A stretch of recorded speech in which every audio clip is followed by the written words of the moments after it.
Pawisan na binitbit ng binatang si Baron ang isang timba na naglalaman ng mga isdang nahuli niya sa dagat. Si Baron ay isa lamang sa napakaraming mangingisda sa maliit na bayan ng San Vicente. Bata pa lamang siya ay tinuruan na siya ng kanyang tatay na mangisda. At dahil hindi nakatapos ng pag-aaral, ipinagpatuloy na niya ang trabahong yon upang mabuhay. Sa paglalakad ni Baron patungo sa palengke, ay nakasalubong niya ang matalik niyang kaibigan na si Budoy. Malaki ang ngiti ni Budoy na parang tumama ito ng jackpot sa loto habang bitbit ang isang plastik na may nakaprint na pangalan ng mayor ng kanilang bayan na si Mayor Ramil. Aba! At sa mo naman ninakaw yung dala mo, Budoy, ha? Hoy, Baron! Bunganga mo naman, pambira ka. Baka mamaya may makarinig sa'yo eh. Isipin pa na ninakaw ko nga to. Nagbagong buhay na to, Oits, no? Ang dami mo na kagad sinabi. Ano ba talaga yung dala mo? Parang ang saya-saya mo, ah. Grocery to, tol. May dilata, noodles, tsaka bigas. Galing kay Mayor Ramil. Namigay siya ng grocery kanina sa may covered court eh. Sayang kasi hindi ka nakakuha. Malaki talaga ang puso ni Mayor Ramil sa mga kagaya nating mahihirap, tol. Parang buwan-buwan eh, namimigay siya ng kung ano-ano. Tama ka naman dun, Budoy. Mabait nga si Mayor Ramil. At hindi ko yan itatanggi. Pero sana naman, mas pagtuunan din niya ng pansin ng mga patayan dito sa atin. Abay, kada linggo, may bagong nawawala. Nung isang buwan lang, natagpuan yung katawan ni Mang Isko sa may tabing ilog na gutay-gutay na parang nilapa ng mabangis na hayop. Tapos yung anak naman ni Aling Marta na si Junjun, abay bigla na lamang nawala. Hanggang ngayon, hindi pa rin nakikita. Eh siguro naman kumikilos naman si Mayor pagdating sa bagay na yan. Alam mo namang hindi madaling hulihin yung kriminal na yun eh. Tapos may chismis pa na aswang nga daw ang pumapatay dito sa San Vicente. Ano? Aswang? Budoy, hindi totoong aswang. Tao ang pumapatay dito sa bayan natin at kailangan mahuli na siya bago pa tayo maubos dito. Ano ka ba naman, Baron? Pambira ka, totoong aswang, tol. Kung totoo ang aswang, nasaan ang ebidensya na may aswang nga dito sa San Vicente? Alam mo, Budoy, pakiramdam ko kasi tinatakpan lang ni Mayor Ramil ang totoong problema ng bayan natin sa pamamagitan ng pamimigay niya ng tulong sa mga tao. Eh, anong gusto mong gawin niya? Aba, syempre. Di, paimbestiga niya na mas mabuti sa mga pulis ang patayan dito sa atin. Hindi pwedeng linggo-linggo may nawawala o hindi naman kaya natatagpo ang bangkay. Sabagay, may punto ka naman. Pero ako, hanggat nakakakuha ako ng tulong mula kay Mayor, ay ayos na ako ron. O paano, tol? Uuwi ko na muna tong grocery ko, ah. O sige. Ako naman, pupunta pa ako sa palengke. Ibibenta ko pa kasi itong mga nahuli ko eh. Nagpatuloy na sa paglalakad si Baron. Mabigat ang dibdib niya dahil sa halos linggo-linggong patayan sa lugar nila. Alam niya na dapat ngayong mahinto at tanging ang mayor lang nila ang may kakayahan na gawin yon. Dahil noong panahon ng kampanya ay nangako ito na magiging ligtas ang San Vicente sa pamumuno nito. Mag-isa na lang sa buhay si Baron dahil parehas ng pumanaw ang kanyang mga magulang. Ang kanyang dalawang nakatatandang kapatid ay may kanya-kanya ng pamilya at matagal na hindi niya nakikita ang mga yon. Sa edad na 23, siya na lang ang natira sa bahay na itinayo ng kanyang ama. Noon ay walang takot at kaba ang mga naninirahan sa San Vicente. Kaya masakit para kay Baron nang magsimulang may matagpuan na bangkay ng tao sa lugar nila. Ang dating tahimik at ligtas na bayan nila ay hindi na kagaya ng dati. Halos linggo-linggo ay may natatagpo ang bangkay. Iba't iba ang biktima. May matatanda, may mga bata, may lalaki at may babae, at pare-parehong kalunos-lunos ang paraan ng pagpatay sa mga yon. Minsan ay walang lamang loob, Kung minsan naman ay parang nilapa ng isang napakabangis na hayop. At sa bawat gabi na lumilipas, pakiramdam ni Baron ay unti-unting lumalapit sa kanya ang panganib. Minsan, hindi niya maiwasang magtanong sa kanyang sarili na paano kung isang araw ay siya naman ang matagpo ang patay. Kahit mag-isa na lang siya sa buhay, ay ayaw pa niyang mamatay dahil marami pa siyang pangarap at isa sa pangarap niya ay ang bumuo ng sarili niyang pamilya. Matapos na maibenta sa palengke ni Baron ang mga nahuli niya, ay naglakad na siya pauwi. May ngiti sa labi na binibilang niya ang perang kinita niya sa araw na yon. Nakatuon ang isip niya sa pagbibilang ng pera, kaya hindi niya namalayan na nasa gitna na pala siya ng kalsada. Pagliko niya sa isang kanto, isang malakas na bumusina ang gumulat sa kanya. Umangat ang muka niya at isang itim na SUV ang nakita niyang nasa kanyang unahan. Nanlaki ang mga mata ni Baron at sa sobrang gulat niya ay nawalan siya ng balanse at natumba siya sa mabatong kalsada. Halos kasabay ng pagbagsak niya ang biglang pagpreno ng sasakyan.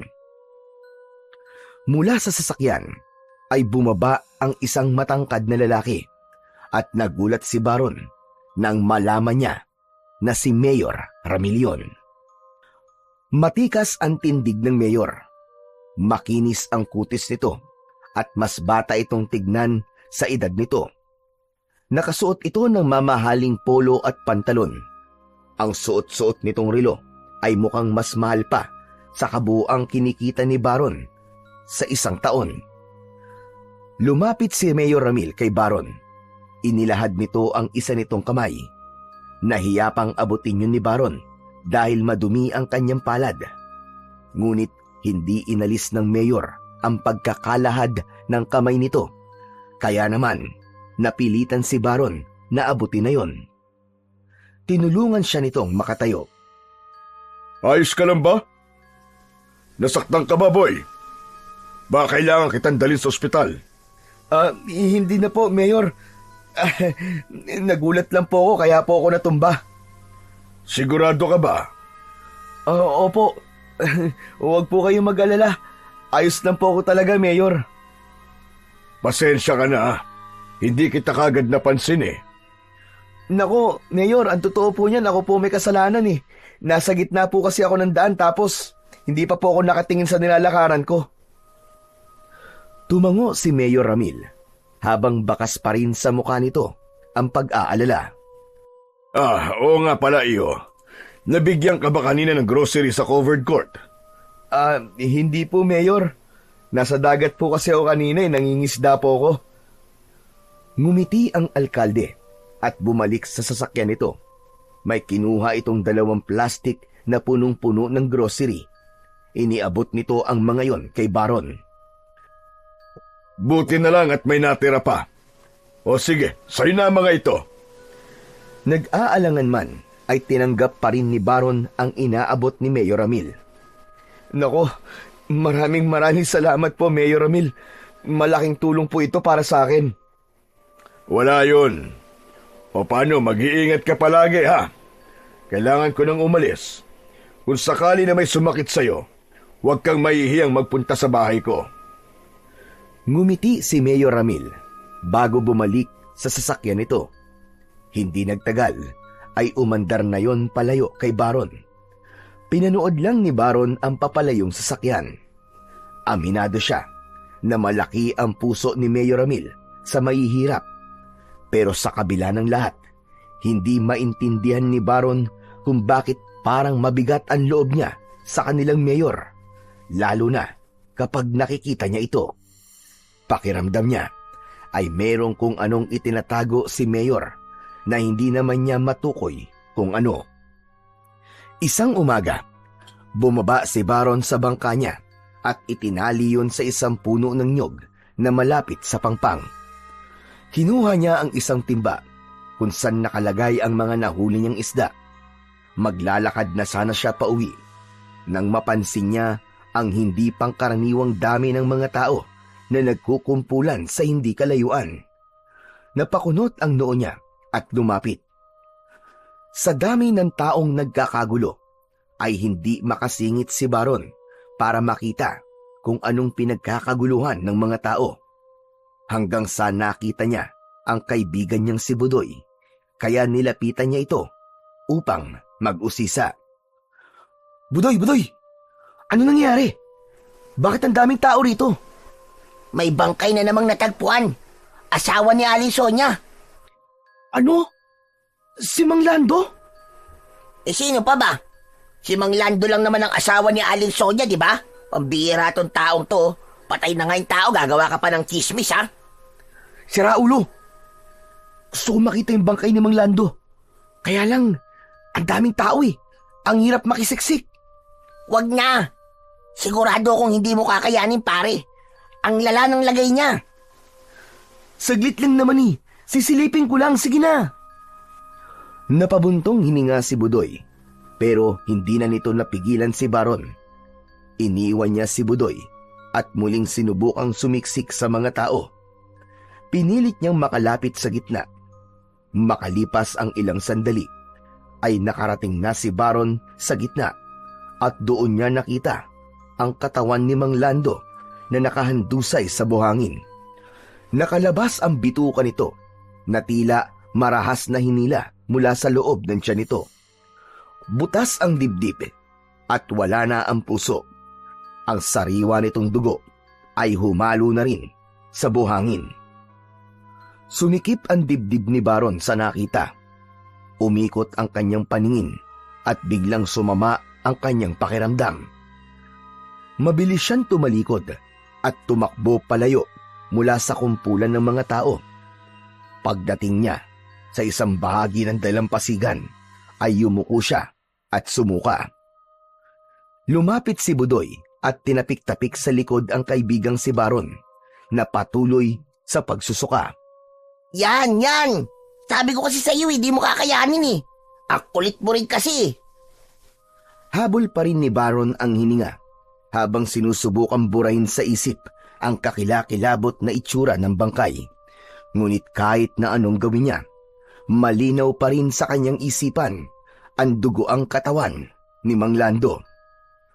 Matapos yun, ay naglakad na si Baron patungo sa palengke.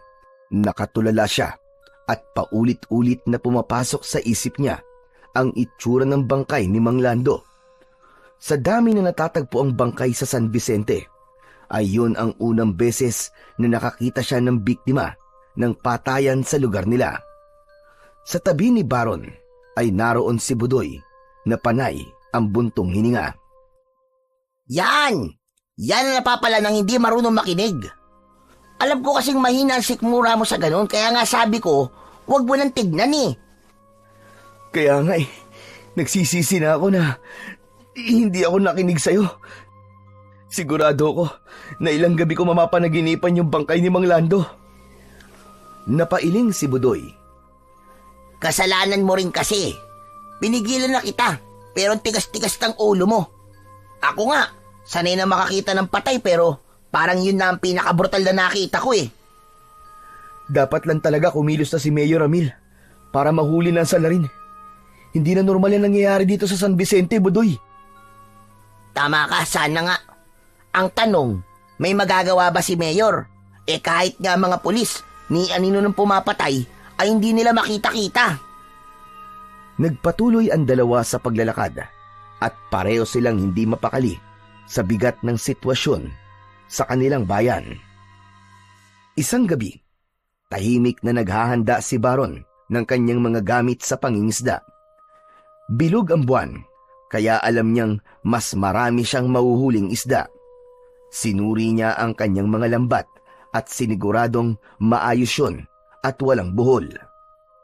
Bago umalis, ay kinuha ni Baron ang itak na nakasabit sa dingding ng kanyang maliit na bahay. Dahil sa sunod-sunod na patayan sa San Vicente, ay hindi na siya maaaring magtiwala na ligtas siya kahit saan. Kaya mabuti nang may panlaban siya kung sakali. Isinuksok niya ang itak sa kaluban na nasa bewang niya bago tuluyang lumabas ng bahay. Sa ilalim ng maliwanag na sinag ng buwan ay nagsimulang maglakad si Baron patungo sa tabing dagat. Napakatahimik ng paligid at lahat ng bahay ay sarado na. Malamig ang simoy ng hangin, pero may kung anong bigat sa kanyang dibdib na hindi niya maipaliwanag. Sa kalagitnaan ng kanyang paglalakad, ay napansin niyang may isang anino na gumagalaw sa hindi kalayuan. Huminto siya sa paglalakad at pilit na inaninag kung sino ang may-ari ng aninong yon.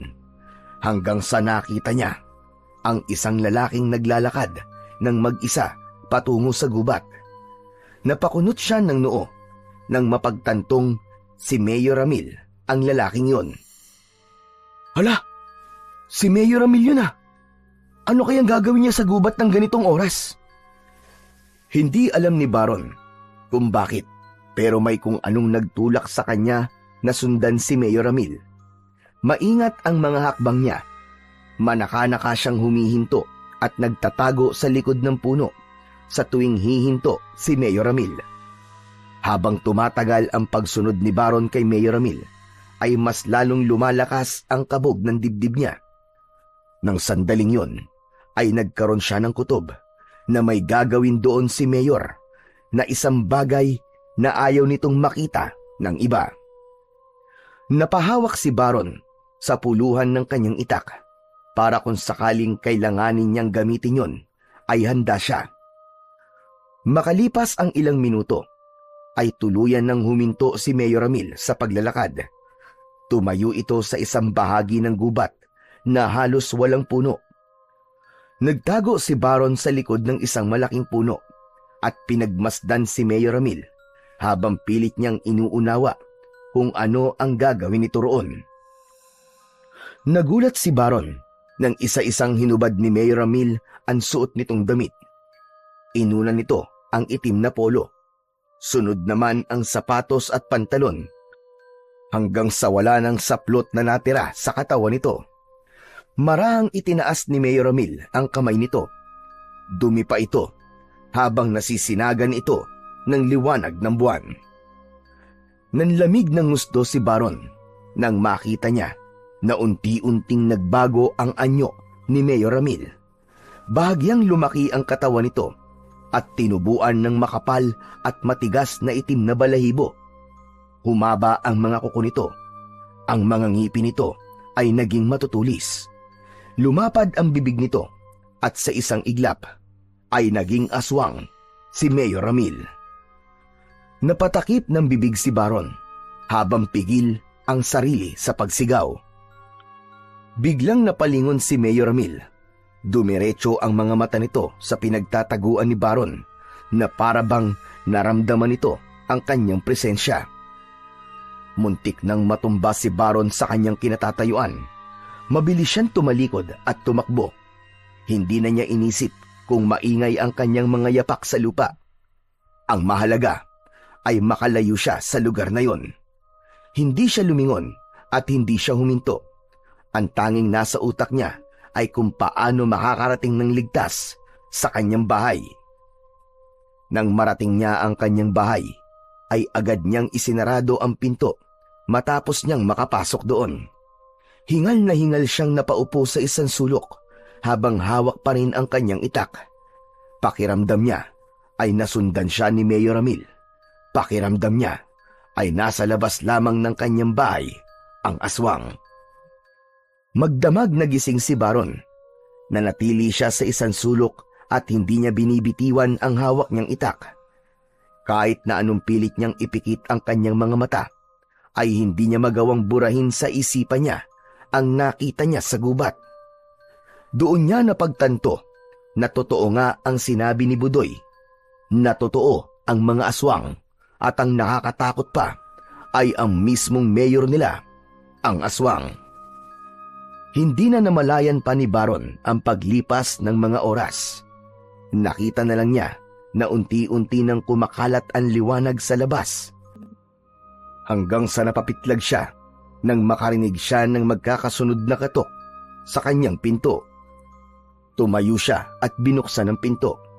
Agad niyang pinagsisihan kung bakit niya binuksan ang pinto dahil nakita niya na nakatayo sa harapan ng pinto si Mayor Ramil. Nanlalamig siyang napaatras. Magandang umaga. Pwede ba akong pumasok? Hindi pwede. Hindi ka pwedeng pumasok. Diyan ka lang. Nagtatanong lang ako. Baron ang pangalan mo, hindi ba? Alam ko rin na may dalawa kang kapatid. Nakatira sila sa ibang bayan na hindi naman kalayuan mula rito sa San Vicente. Bakit mo sinasabi mga yan? Wala lang. Gusto ko lang ipaalam sa'yo kung ano ang kaya kong gawin sa oras na magsalita ka. Napakuyom ng kamao si Baron. Hindi ko alam ang sinasabi mo. Wala akong alam. Huwag ka nang magmaang-maangan pa. Alam kong nakita mo kagabi sa gubat. Alam kong alam mo kung ano ko. Baron, gusto ko lang sabihin sa'yo na sa oras na may makaalam ng lihim ko, ay uunahin kong patayin ang dalawang kapatid mo. Saka kita isusunod. Huwag mong gagalawin ang mga kapatid ko. Huwag mo silang idadamay. Ngumisi lang si Mayor Ramil. Hindi man lang ito natinag sa galit ni Baron. Walang masamang mangyayari sa kanila kung ititikom mo yung bibig mo. Walang hiya ka. Sigurado ako na ikaw ang pumapatay sa mga tao dito sa lugar natin. Kaya ka palaging tumutulong sa mahihirap, ano? Para pagtakpan mo mga pagpatay mo. Tumingin lang si Mayor Ramil sa kanya, saka malumanay na tumawa. Alam mo na mangyayari kung magsasalita ka. Isang huling tingin ang ibinigay ng mayor bago ito naglakad palayo. Naiwan si Baron sa pintuan na nanlalamig at nanginginig sa takot. Sinundan ng tingin ni Baron si Mayor Ramil na natili siyang nakatayo sa may pintuan. Nangangatal pa rin ang kanyang kamay habang hawak ang itak. Hanggang sa nakita ni Baron si Budoy na naglalakad papunta sa bahay niya. Nakasalubong pa nito si Mayor at bumati pa ito. Magiliw namang ngumiti si Mayor Ramil na para bang sanay na itong magpanggap bilang isang mabuting tao. Nagpatuloy sa paglalakad si Budoy hanggang sa nasa harapan na ito ni Baron. Oh pare, anong ginagawa dito ni Mayor Ramil? Ang aga niya. Hindi sumagot si Baron. Nakatulala lang siya habang nakatitig sa kawalan. Hoy! Hoy, Baron! Marahang tinapik ni Budoy ang balikat niya, dahilan para mapapitlag si Baron at bumalik ang kanyang kamalayan. Tinatanong kita, anong ginagawa dito ni Mayor Ramil ng ganito kaaga? Mabilis niyang itinago ang nerbiyos at pilit na nag-isip ng isasagot. Hindi niya maaaring sabihin ang totoo. Hindi niya maaaring ipahamak ang kanyang mga kapatid. Wala. Tinanong lang niya ako kung may maibibenta ba akong isda. Ganun ba? Mukhang magiging suki mo na yata si Mayor Ramil ah. Maganda yan. Balita ko, galante raw yun magbayad eh. Ay, oo nga pala. May natira pa ba sa huli mo kagabi? Bibili sana ako eh. Wala. Hindi ako nakapanghuli kagabi. Bakit naman? Masama ang pakiramdam ko. Kaya nagpahinga na lang muna ako. Ay, sayang naman. Makakamura sana ako kung sa'yo ako bibili. Ang laki kasi ng patong kapag sa palengke na bumili. Budoy, pasensya na, kailangan ko pa magpahingi. Mawalang galang na pero baka pwedeng umalis ka na muna. Napakamot si Budoy sa likod ng ulo, saka umalis. Matapos yun, ay isinarado na ni Baron ang kanyang pinto. Isang malalim na paghinga ang pinakawalan niya at nanghihina siyang napaupo. Nang sandaling yun, ay labis ang naging pagsisisi niya kung bakit pa niya sinundan si Mayor Ramil kagabi. Naisip niya na kung hindi niya nalaman ang sekreto nito, ay hindi magkakaroon ng banta sa buhay niya at sa buhay ng mga kapatid niya. At dahil hindi na niya mababawi ang nalaman niya, ay wala na siyang magagawa, kundi ang manahimik. Maghapon na balisa si Baron. Hindi siya mapakali, at kahit ang kumain ay hindi niya magawa. Paulit-ulit niyang iniisip ang banta ni Mayor. Ngunit kahit pa sinabi ng Mayor na hindi siya gagalawin ito, basta manahimik lang siya, ay alam niya na hindi siya dapat magtiwala dito. Kung nagagawa nitong pumatay ng napakaraming tao, ay hindi malabo na patayin din siya nito dahil alam niya ang sikreto nito. At lalo pang tumindi ang takot ni Baron pagsapit ng gabi. Pakiramdam niya, anumang sandali ay darating si Mayor Ramil para patahimikin siya. Ay, hindi ako pwedeng manatili rito. Kailangan kong umalis at magtago pansamantala. Agad niyang kinuha ang isang lumang bag sa ilalim ng kanyang papag at nagmamadali siyang nag-impake ng konting damit. Wala man siyang tiyak na pupuntahan. Ang tanging nasa isip niya ay kailangan niyang makalayo sa San Vicente bago pa mahuli ang lahat. Isinukbit niya ang bag sa balikat at mabilis na lumapit sa pinto. Tumigil siya saglit at huminga ng malalim. Matapos yun, ay binuksan niya na ang pinto, ngunit napasigaw siya sa gulat nang makita na naroon si Budoy at nakataas ang isang kamay na aktong kakatok. Sa isang kamay nito ay may hawak itong mangkok na may umuusok na sabaw. Wow! Hani, pagulat na gulat ah! Pambihira ka! Nakakagulat ka kasi! Akala ko aswang ka eh! OA naman ito. Ang sakit mo magsalita ah. Ano bang ginagawa mo kasi dito? Dadalang kita ng sabaw. Di ba sabi mo kanina masama ang pakiramdam mo? Nagluto kasi si nanay ng sinabawang isda. Tapos naalala kita. O di ba? Ang bait-bait kong kaibigan? Napatingin si Budoy sa bag na nakasabit sa isang balikat ni Baron at kumunot ang noo nito. Aba? Teka. Saan ka pupunta? Bakit may dala kayatang bag? Hindi ko pa alam, Budoy. Pero kailangan ko makalayo dito sa San Vicente. Ha? Abay, bakit naman? Basta. Saka ko na lang ipapaliwanag sa'yo kapag maayos na ang lahat. Sandali lang. May nagawa ka bang kasalanan? Nagnakaw ka ba? May pinatay ka ba? Ano? Sabihin mo sa akin. Wala nga. Mas mabuti nang wala kang alam para ligtas ka. Pambihira naman to. Ano ba nangyayari? Ang gulo mo naman eh. Hindi kita maintindihan. Tol, may problema ba? Basta, ang kulit mo naman eh. Huwag ka na muna magtanong. Kailangan ko nang umalis. Ay, nako. Sige na nga. Mukhang di naman kita mapipilit na magsalita eh. Pero paano to sabaw? Sayang naman to. Napatingin si Baron sa mangkok na hawak ni Budoy.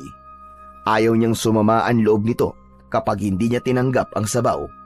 Walang sabi-sabi na kinuha niya ang mangkok at diretsong ininom ang sabaw kahit mainit yon. Napapikit siya at naluwa habang dumadaloy ang mainit na sabaw sa kanyang lalamunan. Nang maubos ang sabaw, ay ibinalik niya ang mangkok kay Budoy. Lumabas na si Baron ng bahay at isinarado ang pinto. Tinapik niya sa balikat si Budoy. Mabilis siya naglakad palayo at hindi na lumingon pa. Mabilis na naglakad si Baron at kulang na lang ay tumakbo na siya. Nang makarating siya sa parte ng San Vicente na wala ng kabayan, ay may naramdaman siya na parang may mga matang nagmamasid sa kanya. Mas lumamig ang hangin na nagdulot ng pagtaas ng mga balahibo niya sa magkabilaang braso. Dahil doon ay mas binilisan niya ang kanyang paghakbang.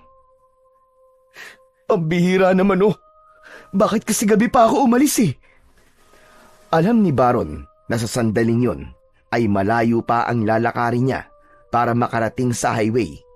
Kailangan niyang makarating doon ng mabilis para makasakay ng bus o ng jeep. Ngunit bigla siyang napahinto dahil sa likod niya ay may narinig siyang mahinang kaluskos. Mabilis na hinugot ni Baron ang itak na nakasukbit sa tagiliran niya.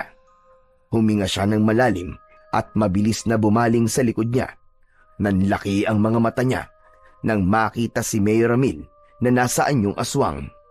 Nanlilisik ang mga mata nito habang nakatayo, ilang di pa lamang ang layo sa kanya. Sa tingin mo ba ay makakatakas ka sa akin? Kailangan kitang patayin bago mo pa sabihin sa iba ang sikreto ko. Huwag kang lalapit! May itak ako rito! Tatagain talaga kita!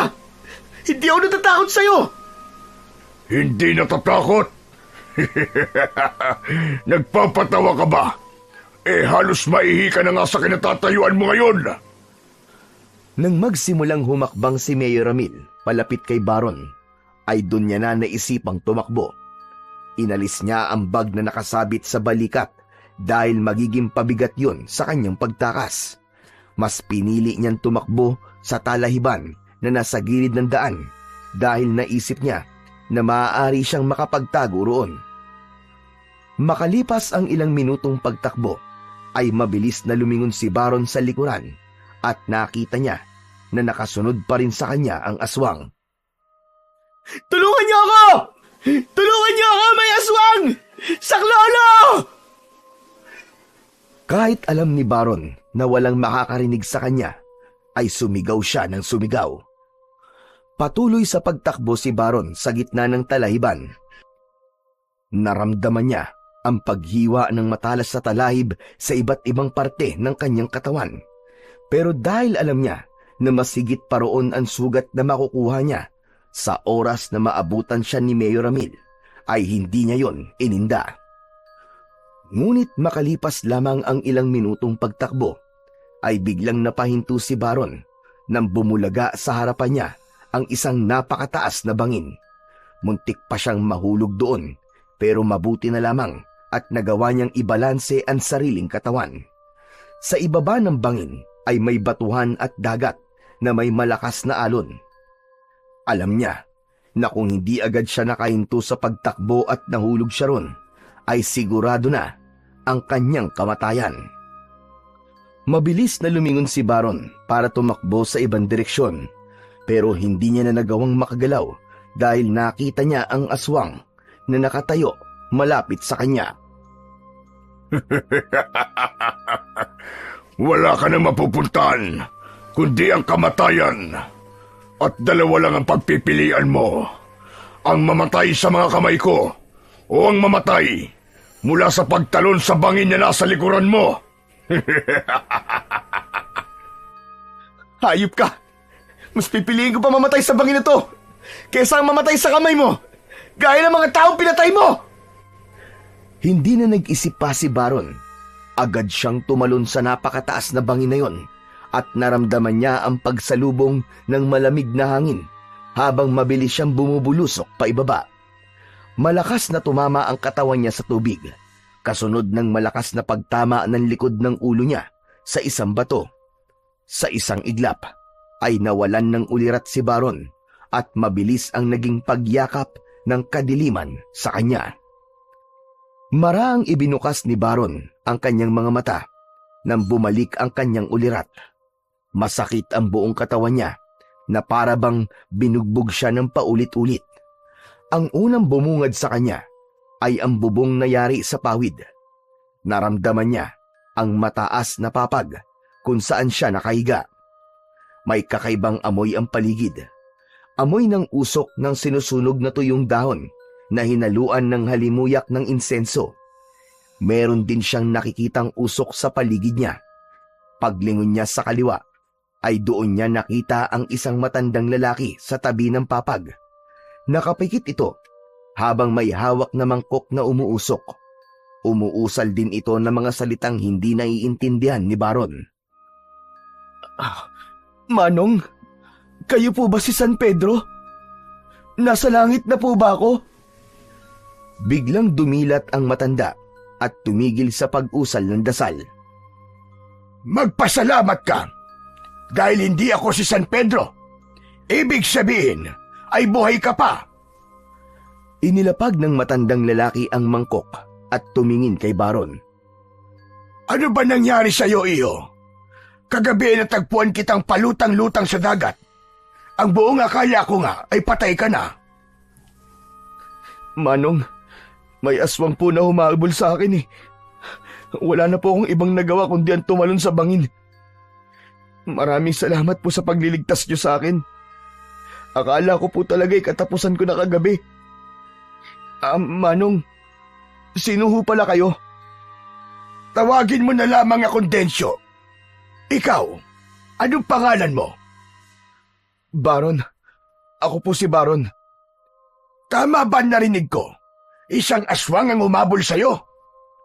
Opo, mas pinili ko na lang pong tumalon sa bangin kaysa mamatay po ako sa kamay ng aswang na yun. Kapag nakabawi ka na ng lakas, ay ihatid kita sa bahay mo. Sigurado ko na nag-aalala na ang pamilya mo sa'yo. Mabilis na umiling si Baron habang bakas sa mukha niya ang takot. Hindi po ako maaaring bumalik sa bahay ko. Kilala na po ako ng aswang eh. Kapag nalaman po niyang buhay ako, sigurado pong babalikan niya ako. Saglit na pinagmasdan ni Mang Densyo si Baron. Matapos ang ilang sandali, ay tumango ito. Kung ganon, maaari kang manatili rito hanggang gusto mo. Kung sa tingin mo ay mas ligtas ka rito, hindi kita pipigilan na dito manirahan. Maraming salamat po, Mang Densyo. Hulog po kayo ng langit para sa akin. Labis ang ginhawang naramdaman ni Baron ng mga sandaling yon. Kahit papano, alam niyang may ligtas siyang matutuluyan. Ngunit ang hindi niya alam ay kung hanggang kailan siya magiging ligtas, lalo na't buhay pa rin si Mayor Ramil. Sa unang araw ni Baron sa bahay ni Mang Densyo, ay nalaman niya na nakatira ang matanda sa maliit na isla na may kalayuan sa San Vicente. Makalipas ang ilang araw, ay medyo nakabawi na siya ng kanyang lakas. Tila nagkataon na ang taong nagligtas sa kanya ay may kaalaman sa panggagamot, kaya kahit paano ay naging mabilis naman ang paghilom ng sugat niya sa ulo. Nang lumakas na ang katawan ni Baron, ay tumulong siya kay Mang Densyo sa pangingisda. Ayaw niyang maging pabigat sa matanda, lalo pat ito ang nagligtas sa kanyang buhay. Kung hindi siya nito nakita sa dagat, malamang ay patay na siya. Tuwing umaga, ay sumasama si Baron kay Mang Densyo sa pangingisda. Siya ang naghahagis ng lambat at matyaga silang nag-aabang ng huli. Isang gabi, magkasalo sa hapunan sina Baron at Mang Densyo. Biglang natigilan si Baron sa pagkain nang bigla siyang may naalala. Oh, Baron, bigla ka yatang natulala dyan. May iniisip ka ba? Meron po, Mang Densyo. Iniisip ko po ang mga tao sa lugar namin. Yung aswang po kasi doon ay halos linggo-linggo pong pumapatay ng mga tao. Hindi ko po maiwasang mag-alala dahil alam ko po na hanggang ngayon ay nambibiktima pa rin po siya ng mga inosenteng buhay. At ang nakakalungkot pa po, ang aswang na yun ay pinagkakatiwalaan at nirerespeto ng mga tao sa amin. Wala silang kaalam-alam na ang taong yun ang kumukuha ng buhay sa lugar namin. Tumiim ang bagang ni Baron nang maalala si Mayor Ramil. Doon niya napagtanto na may dahilan pala talaga kung bakit mabigat ang loob niya sa kanilang mayor. Ang ibig mo bang sabihin ay kilala mo kung sino ang aswang sa lugar nyo? Opo, tama po kayo, Mang Densyo. Kilalang-kilala ko po siya. Kaya niya po ako gustong patayin dahil nalaman ko po ang sikreto niya. Mang Densyo, gusto ko pong tulungan ng mga tao sa amin. Gusto kong patayin ang aswang na yon. Pero paano? Wala akong kakayahan upang labanan siya. Kahit ka ang sarili ko, hindi ko na ipagtanggol sa kanya. Tumahimik si Mang Densyo at napansin ni Baron na makahulugan ang tingin na itinapon nito sa kanya. Ngunit hindi na yon pinansin ni Baron. Inabot niya ang baso at uminom ng tubig. Bumalik siya sa pagkain at pilit na isinantabi ang mga bumabagabag sa kanyang isipan. Isang umaga, abala si Baron sa pagsisibak ng kahoy sa harapan ng kubo ni Mang Densyo. Habang nakatuon siya sa kanyang ginagawa, ay sandali siyang huminto nang marinig ang boses ni Mang Densyo. Baron! Baron, sandali lang, pumarinig ka muna! May kailangan lamang ako sabihin sa iyo. Pinunasan ni Baron ang pawis sa kanyang noo gamit ang bisig at saka ibinaba ang palakol. Naglakad siya papasok ng kubo habang nagtataka kung ano ang sasabihin sa kanya ni Mang Densyo. Manong, ano pong sasabihin niyo? Hindi sumagot si Mang Densyo kagad. Sa halip ay itinaas nito ang isang kamay upang ipakita ang isang kwintas na may palawit na itim na bato na hugis bilog. Napatitig si Baron sa kwintas at tila may kung anong enerhiya ang kwintas na humihila sa kanya. Teka Manong, ano po yan? Ito ay isang mutya. Isang napakabihirang mutya ng pusit. Ibinigay ito sa akin ng lolo ko nung binata pa ako. Pero bakit niyo po ipinapakita sa akin? Kagabi, habang nag-uusap tayong dalawa, ay naramdaman ko matindi mong kagustuhang tulungan ng mga kababayan mo. Alam kong gusto mo talagang gawin yon, pero natatakot ka kasi alam mo sa sarili mo na wala kang laban sa aswang. Kaya gusto kong ipagkatiwala sa iyo ang mutyang ito. Maaari mo itong gamitin upang labanan ang aswang na naghahasik ng lagim sa bayan ninyo. Napakurap si Baron. Hindi siya makapaniwala sa sinabing yun ng matanda. Manong, paano ko po magagamit ang mutya para labanan po ang aswang? Ang sino mang nagmamayari ng mutya ng pusit ay magkakaroon ng kakaibang bilis at lakas. Lahat ng sandatang hawakan mo ay magiging epektibo laban sa aswang. Pero may isa pa ako natuklasan na kakayahan ng mutyang ito. Kaya nitong buhayin ang isang tato sa katawan ng may-ari nito. Kayang buhayin ng tato? Ano pong ibig niyong sabihin? Totoo na mabubuhay po ang tato? Kung papayag ka, lalagyan ko ng mga tato ang katawan mo. Ang mga tato na yon ay hindi lamang palamuti, kundi may taglay na kapangyarihan ng mga yon na kayang gisingin ang mutya ng pusit. Magiging sandata mo mga tato na yon sa iyong pakikipaglaban. Bakit hindi na lang po kayong gumamit ng mutya na yan?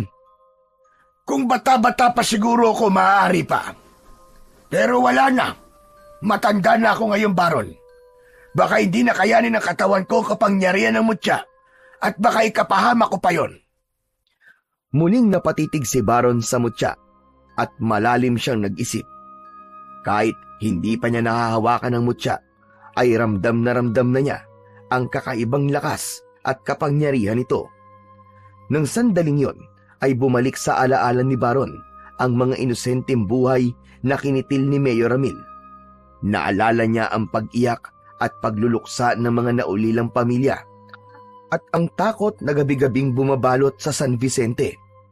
Hindi nagtagal ay tumiim ang bagang niya at isang desisyon ang nabuo sa kanyang isip.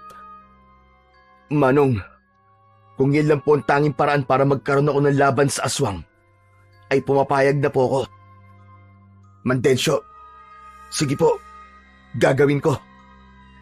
Sigurado ka na ba sa desisyon mo?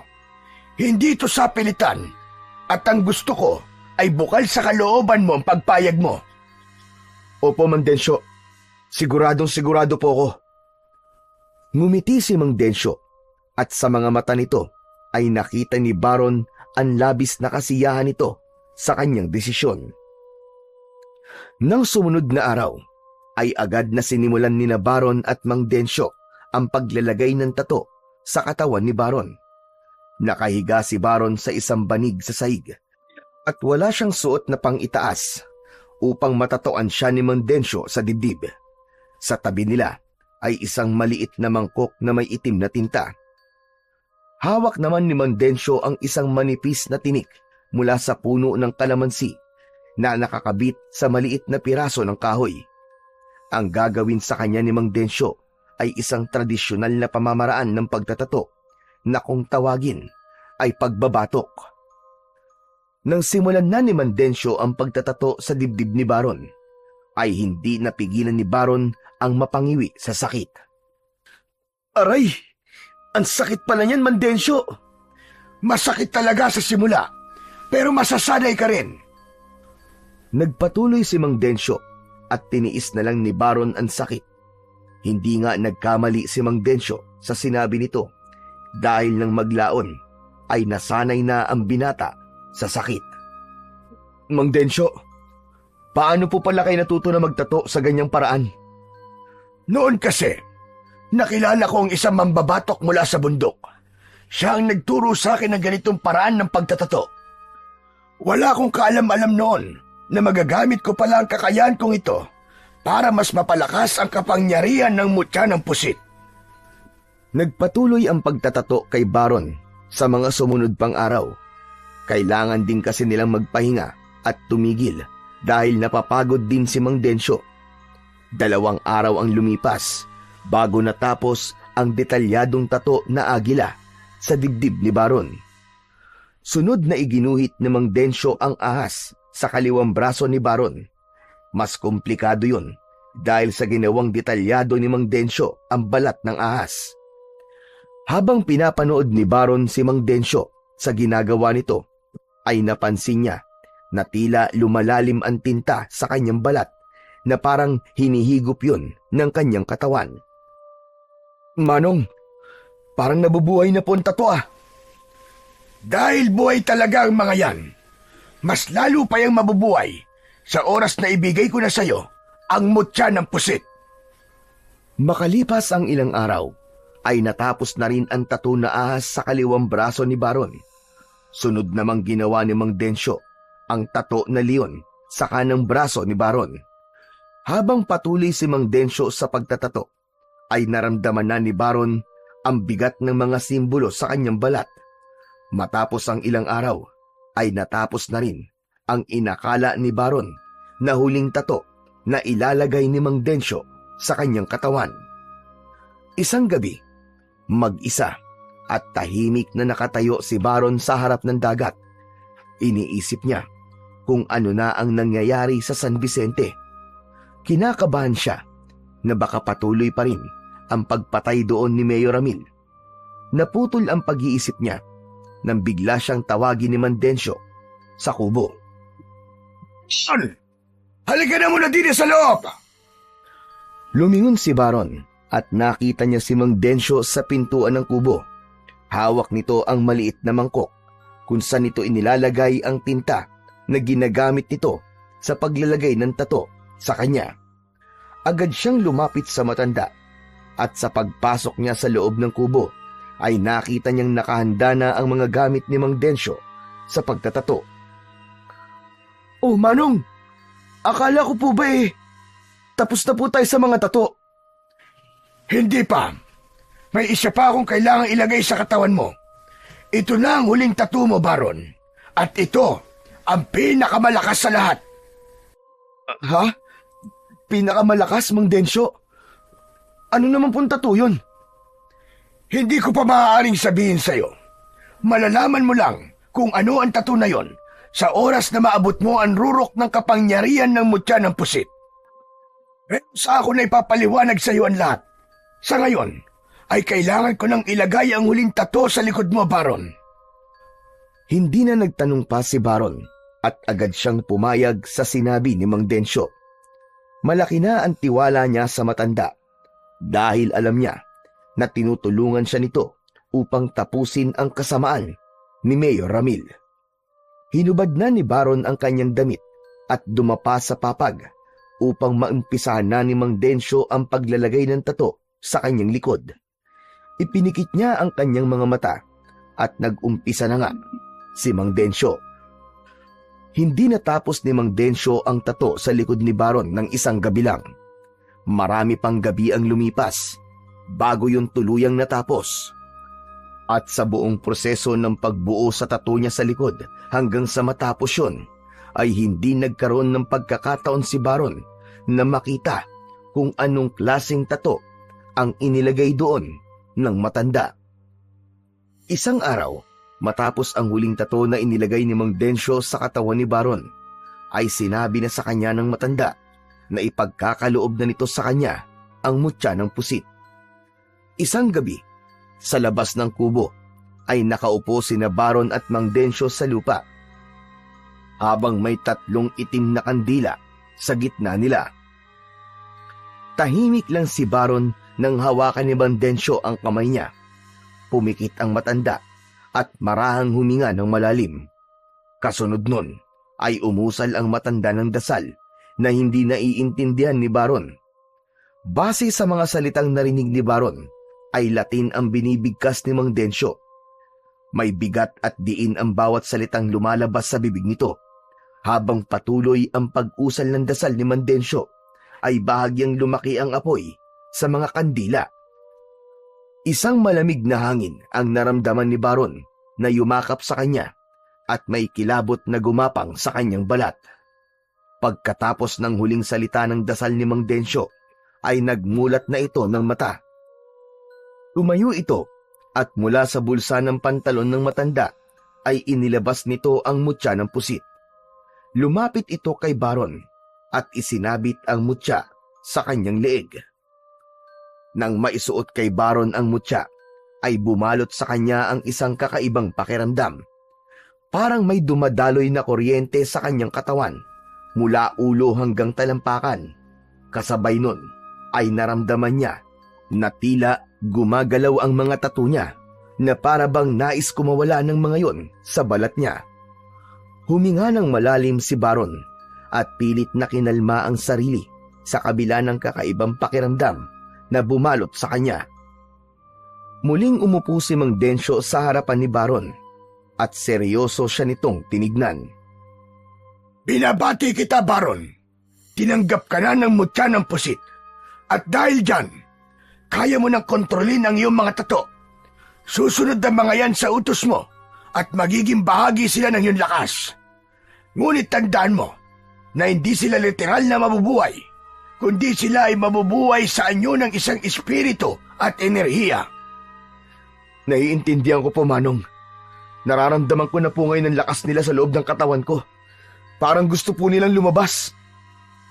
Ang agila ay sagisag ng iyong talas at bilis sa laban.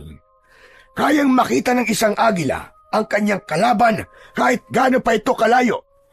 Ang ahas naman ay sagisag ng iyong liksi. Hindi ka mahuhuli ng basta-basta at kahit na ikay masugatan, kaya mong paghilumin ang iyong sugat. At ang leon naman ay ang sagisag ng iyong tapang. Wala kang dapat katakutan sa laban sapagkat taglay mo ang puso ng isang tunay na mandirigma. Manong, yung nasa likod ko po na tato, ano naman po ang simbolismo nun? Gaya na sinabi ko noon, malalaman mo lang kung ano nasa likod mo kapag ginamit mo na ang rurok ng kapangyarihan ng mutya ng pusit. Mangyayari yon kapag magkakasabay mo napalabas ang 3 tattoo mo, Baron. Bukas ay sisimulan na natin ang pagsasanay mo sa pakikipaglaban. Kailangan ay handa ka na talaga bago ka bumalik sa San Vicente. Maraming salamat po sa inyo, Manong. Salamat po sa pagtulong sa akin at tulungan ng pinanggalingan kong bayan para makalaban ako sa aswang na naroon. Saka ka na magpasalamat sa akin, iyo, kapag nagtagumpay ka na sa misyon mo. Tumayo si Mang Densyo.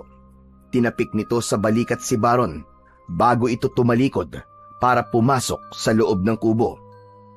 Naiwan naman si Baron sa labas at tumingala siya sa kalangitan. Naisip niya na hindi na siya maaaring umatras. Napagtanto niyang may dahilan kung bakit hindi hinayaan ng Diyos na mamatay siya nang tumalon siya sa bangin. Dahil siya ang magiging instrumento nito para makalaya ang San Vicente sa kasamaan at pagpapanggap ni Mayor Ramil. Sa sumunod na 3 araw ay walang inaksayang sandali si Baron at sumailalim na siya sa masusing gabay at pagsasanay ni Mang Densyo. Sa unang araw, pinagtuunan nila ng pansin ang tamang paghawak at pagbitaw niya ng atake gamit ang itak. Mahusay at detalyadong magturo si Mang Densyo, kaya naman mabilis natuto si Baron. Sa ikalawa at ikatlong araw ay naging mas mahirap ang pagsasanay ni Baron dahil nagharap sila ni Mang Densyo sa kunwaring paglalaban. Sa bawat pag-atake ng matanda ay napipilitan siyang buhayin ang kanyang mga tato. Hinayaan niya ang agila sa kanyang dibdib na patalasin ang kanyang paningin. Ang ahas naman sa kanyang braso ay hinayaan niyang bigyan siya ng liksi, at ang leon upang palakasin ang kanyang bawat pag-atake. Sa kabila ng pagod at sakit ng katawan mula sa pagsasanay, ay ramdam ni Baron ang isang bagay na dati ay hindi niya nadarama, at yun ay ang nag-uumapaw na lakas at enerhiya na tila nais laging kumawala mula sa loob ng kanyang katawan. Kinabukasan ng umaga ay naghanda na si Baron sa pag-alis sa isla kung saan siya ilang linggong namalagi. Nang sandaling yun ay handa na siyang bumalik sa San Vicente. Nakasuot siya ng damit na may mahabang manggas upang maitago niya ang kanyang mga tato. Maya-maya ay sumakay na sila ni Mandensyo sa bangka at binagtas nila ang kalmadong tubig ng dagat. Magkatulong silang nagsagwan para mas mabilis silang makarating sa kanilang pupuntahan. Tandaan mo ito, Baron.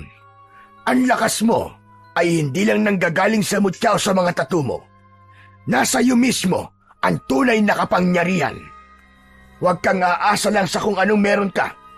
Gamitin mo ito ng may disiplina at tamang layunin. Opo, Mandensyo. Hindi ko po sasayangin ang lahat ng itinuro niyo sa akin. Palagi ko pong tatandaan ang mga sinabi niyo. Higit sa lahat, Baron, ang matinding pagsubok ay kung paano mo dadalhin ang bigat na mga desisyong gagawin mo. Hindi lahat ng laban ay dapat tapusin sa pamamagitan ng dahas. Huwag mong kalilimutan ang dahilan mo kung bakit mo nais wakasan ang kasamaan ng aswang sa inyong lugar. Tumango si Baron habang patuloy sa pagsagwan. Ramdam niya ang bigat na mga salitang yon, lalo na't malapit na siyang makarating sa San Vicente. Matapos halos ang isang oras, ay natanaw na ni Baron ang malawak na dalampasigan ng San Vicente.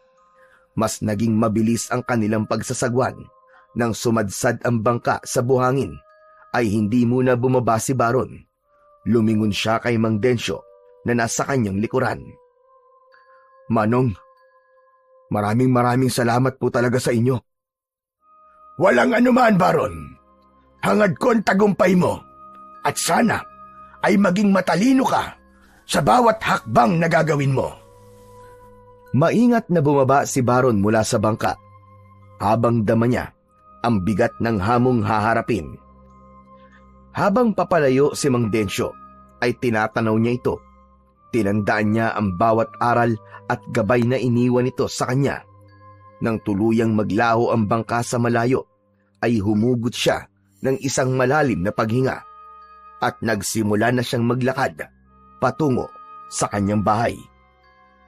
Sa bawat hakbang ni Baron patungo sa kanyang bahay, ay samot-saring emosyon ang nararamdaman niya. May pagkasabik dahil muli siyang nakatapak sa San Vicente at meron ding kaba sa laban na kailangan niyang harapin doon. Hindi pa rin siya makapaniwala na matapos ang ilang linggo ay naroon na siyang muli sa kanyang bayan. Ngunit sa paglalakad ni Baron ay may kung anong bumalot na kakaibang pakiramdam sa kanya. Tahimik ang buong bayan at tila tuluyan ng tinakasan ng sigla at buhay ang buong lugar. Napansin niya ang ilang bahay na may kabaong sa harapan. Ilang beses siyang napahinto upang suriin ang paligid at doon niya napagtanto na nagpatuloy pa rin ang pagpatay ng aswang sa lugar nila habang wala siya. Nagdilim ang paningin ni Baron sa matinding galit. Ang mga inosenteng tao ng San Vicente ay patuloy na nagiging biktima ni Mayor Ramil na nagpapanggap na pinuno nila.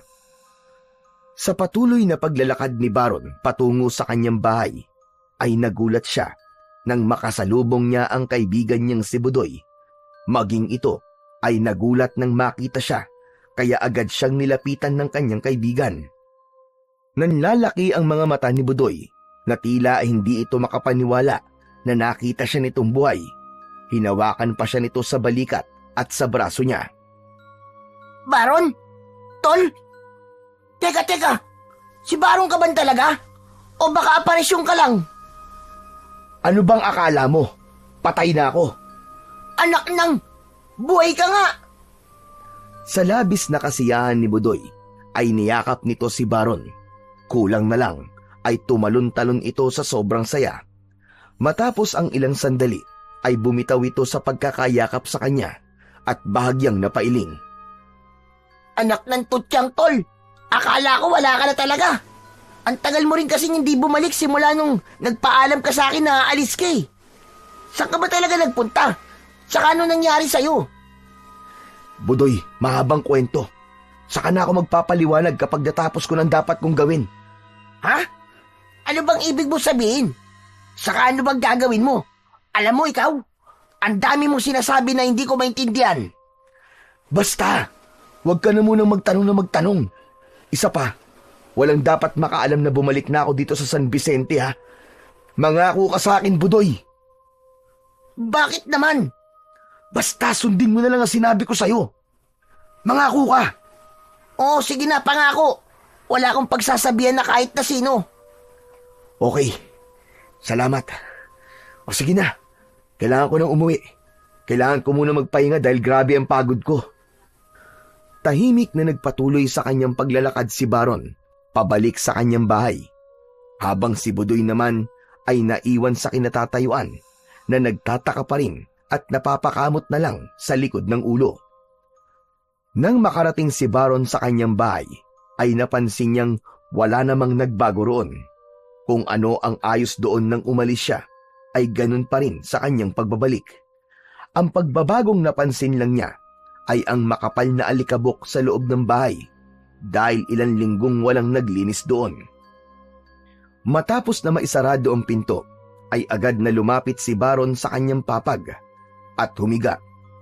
Isang malalim na paghinga ang kanyang pinakawalan dahil sa wakas ay nakabalik na siya sa kanyang bahay. Pumikit siya habang dinarama niya ang pagod mula sa halos isang oras na pagsasagwa nila ni Mang Densyo. Dahil sa labis na pagod ay agad na nakatulog si Baron at hindi na niya namalayan ang paglipas ng mga oras. Makalipas ang ilang oras ay nagising din si Baron dahil sa pagkatok sa pinto ng bahay niya. Bumangon siya at lumapit siya sa pinto. Hindi muna niya yun binuksan. Sumilip muna siya sa maliit na siwang ng pinto at nang nakita niyang si Budoy ang kumakatok ay saka lang niya binuksan ang pinto. Agad namang ngumiti si Budoy nang makita siya. "Oh, anong ginagawa mo rito, Budoy?" Dinalan lang kita ng kanin at ulam. Sigurado kasi akong wala ka pang pagkain. "Salamat. Tamang-tama at gutom na nga ako. Sige, pasok ka." Pumasok si Budoy, dala ang isang plato na may pagkain. Inilapag nito yon sa lamesa ni Baron sa maliit niyang kusina. Umupo naman agad si Baron at inumpisang lantakan ang mainit na kanin at ginisang gulay na may konting karne na dala ng kanyang kaibigan. Habang patuloy na kumakain si Baron, ay ilang beses niyang narinig ang pagbuntong hininga ni Budoy na tila meron itong nais sabihin sa kanya. Hanggang sa tuluyan ng hindi nakatiis si Budoy. Baka pwede mo namang sabihin sa akin kung saan ka talaga galing oh. Tsaka bakit ang tagal mong nawala? Hindi agad sumagot si Baron. Ninanamnam niya ang bawat subo ng pagkain pero hindi niya natakasan ang mapanuring tingin ng kaibigan. Pagkatapos niyang lumunok ng pagkain ay inilapag niya ang kutsara at tinidor sa gilid ng plato. "Sa ngayon, hindi ko pa handang sabihin ang lahat, Budoy. Pero huwag ka mag-alala. Malalaman mo rin naman sa tamang panahon ang sagot sa mga tanong mo, Budoy." Kailan pa yung tamang panahon na sinasabi mo? Parang hindi naman tayo magkaibigan yan, Baron eh. Nakakatampo ka naman eh. Mas mabuti nang wala ka munang alam. Para rin to sa kaligtasan mo. Pero naniniwala ako sa sinabi mo dati na aswang ang pumapatay sa mga tao dito sa San Vicente. Sabi ko naman sa'yo eh, di naniwala ka rin. Pero teka, bakit bigla kang naniwala sa aswang? Akala ko ba ang sabi mo dati sa akin ay hindi totoo mga aswang-aswang. Basta Budoy, huwag ka nang makulit sa pagtatanong, okay? Paano hindi ako magtatanong na magtatanong?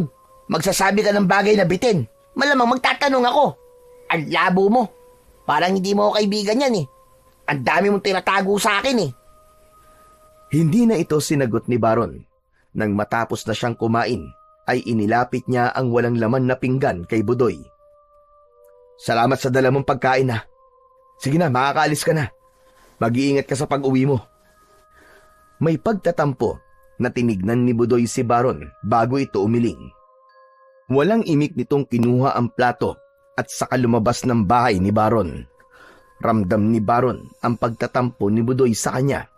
Pero sa tingin niya ay mas makakabuti para rito na wala itong alam sa sikreto ni Mayor Ramil. Sa ganung paraan, kahit paano, ay mailalayo niya sa panganib ang kanyang matalik na kaibigan.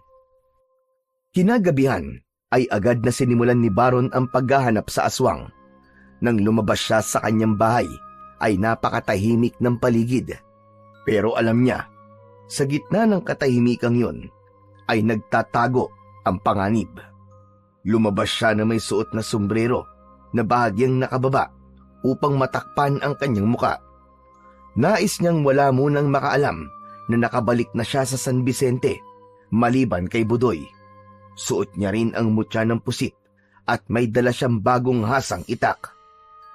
Sinimulan ni Baron na maglakad patungo sa kagubatan sa dulo ng bayan. Alam niyang sa lugar na yun maaari niyang makita si Mayor Ramil dahil doon niya ito nakitang nagbagong anyo. Matyaga siyang nagmasid sa bawat sulok at pinakiramdaman ang paligid. Nagtagal siya ron sa pag-aanap ng anumang sinyalis, baka naroon nga si Mayor Ramil, ngunit wala siyang nakita.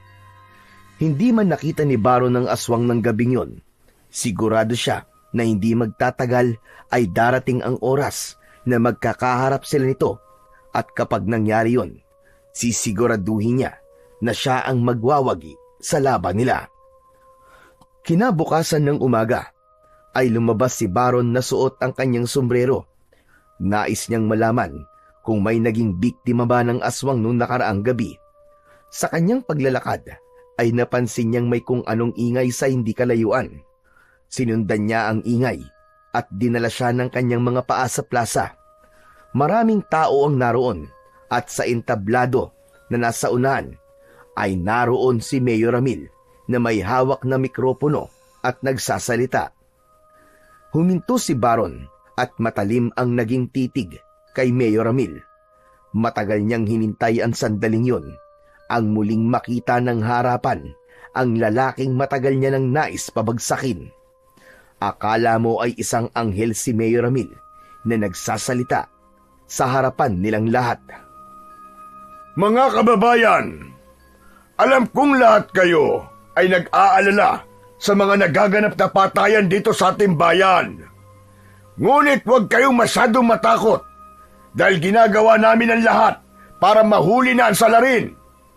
Pero nais ko ring paalala sa inyo na huwag tayo magpapadala sa takot, lalo na sa mga sabi-sabi na aswang daw ang may kagagawa nito.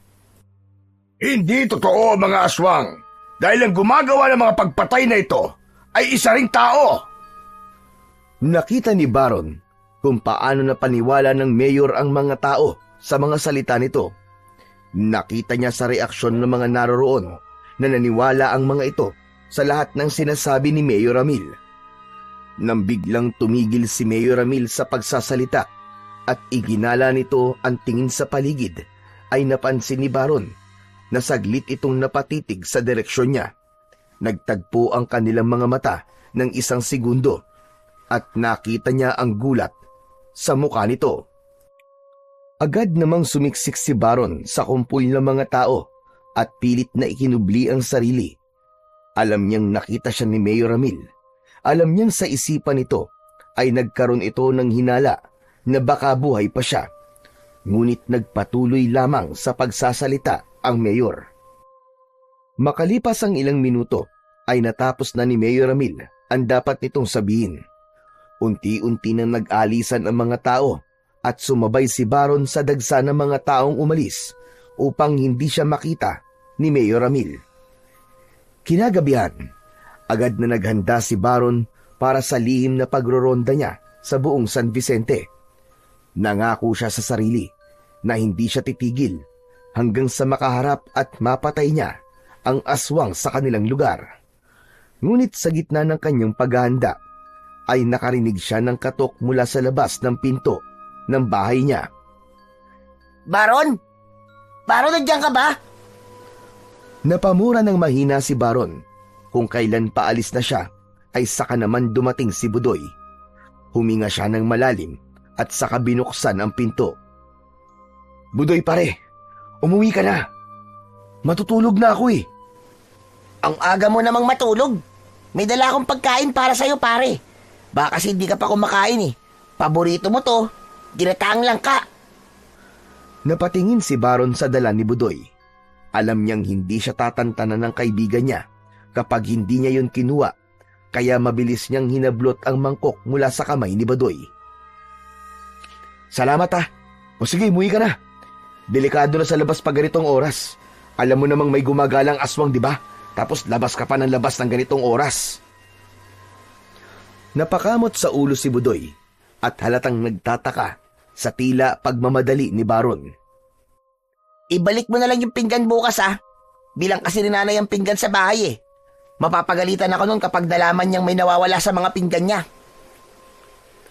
Hindi na sumagot si Baron at agad niyang sinarado ang pinto. Narinig niya ang papalayong paglalakad ni Budoy. Matapos na masiguro na wala na si Budoy, ay ipinagpatuloy niya ang kanyang paghahanda para sa misyon niya para sa gabing yun. Maya-maya pa ay lumabas na si Baron habang dala ang kanyang itak. Mabilis siyang naglakad patungo sa gubat. Malakas ang kutob niya sa gabing yun ay magkakaharap na silang muli ni Mayor Ramil. Habang naglalakad sa kagubatan, ay naramdaman ni Baron na tila may nakasunod sa kanya. Inihanda niya ang sarili sa pag-atake. Mabilis siyang lumingon at isang lalaking may dalang gasera ang nakita niya. Nanlaki ang mga mata niya nang mapagtanto niya na si Budoy ang lalaking yon. Oh, Budoy! Anong ginagawa mo rito? Ikaw ang dapat kong tanungin yan. Anong ginagawa mo sa gubat ng ganitong oras? Sabi ko na nga ba't aalis ka kaya kumuha lang ako ng gasera sa bahay namin at sinundan ka. Napabuntong hininga si Baron habang pinipigilan ang sarili na wag murahin ang kaibigan. Umuwi ka na, Budoy. Delikado rito.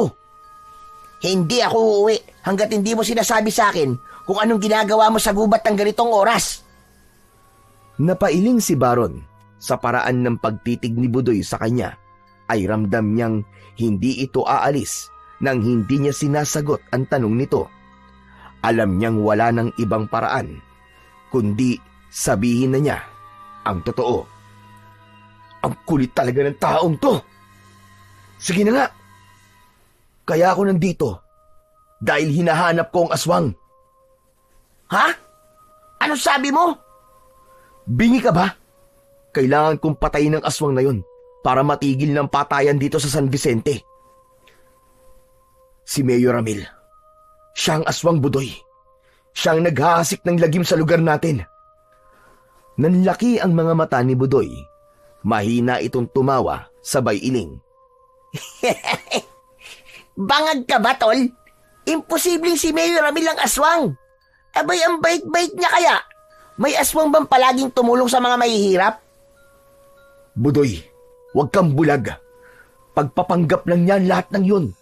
Ginagawa niya yun para walang maghinala sa kanya at pagtakpan ng pagpatay niya sa mga tao. Pero kung totoo ang sinasabi mo, paano mo naman nalaman na aswang nga si Mayor Ramil? Maabang kwento, tol. Pero nalaman ko nang hindi sinasadya ang sekreto niya nang sundan ko siya dito sa gubat. Alam kong papatayin niya ako kaya umalis ako nun. Pero pinagtangkaan niya akong patayin. Salamat na nga lang sa Diyos dahil hindi siya nagtagumpay na mapatay ako. Natahimik si Budoy sa mga sinabi ni Baron. Naghalo ang takot at pagkalito sa mukha niya. Sabay silang napalingon at nagulat nang makarinig siya ng malakas na pagtawa sa likuran ni Baron.